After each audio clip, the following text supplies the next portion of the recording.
വിദേശ തൊഴിലാളികൾക്ക് ഏർപ്പെടുത്തിയ താൽക്കാലിക വിസ വിലക്ക് കാലാവധി പിന്നിടുമ്പോൾ അവലോകനം ചെയ്യും. കഴിഞ്ഞ ജനുവരി 25-നാണ് 87 തസ്തികകളിൽ വിദേശികളെ പുതുതായി ജോലിക്ക് എടുക്കുന്നത്. താൽക്കാലികമായി വിലക്കിയ മാനവ വിഭവശേഷി മന്ത്രാലയം ഉത്തരവ് പുറപ്പെടുവിച്ചത്. 6 മാസത്തേക്കാണ് നിരോധനം നിലവിലുള്ളത്. വിദേശ തൊഴിലാളികളുടെ എണ്ണം കുതിച്ചുയർന്നതാണ് പുതിയ വിസ അനുവദിക്കുന്നത് നിർത്തിവെക്കാൻ മാനവവിഭവശേഷി മന്ത്രാലയത്തെ നിർബന്ധിതരാക്കിയതെന്ന് planning and development director general Salim Al Hadrami പറഞ്ഞു. തൊഴിൽ വിപണിയെ ക്രമപ്പെടുത്തുന്നതിനൊപ്പം സ്വദേശികൾക്ക് കൂടുതൽ തൊഴിലവസരങ്ങൾ ലഭ്യമാക്കുകയും ലക്ഷ്യമാണ്. നിരോധം വഴി ലഭ്യമാകുന്ന തൊഴിലവസരങ്ങൾ സ്വദേശികൾക്കാകും ലഭിക്കുക.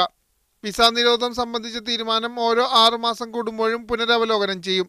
തൊഴിൽ വിപണിയുടെ അവസ്ഥ സംബന്ധിച്ച് വിശദ പഠനത്തിന് ശേഷമാകും ഇക്കാര്യത്തിൽ തീരുമാനമെടുക്കുക.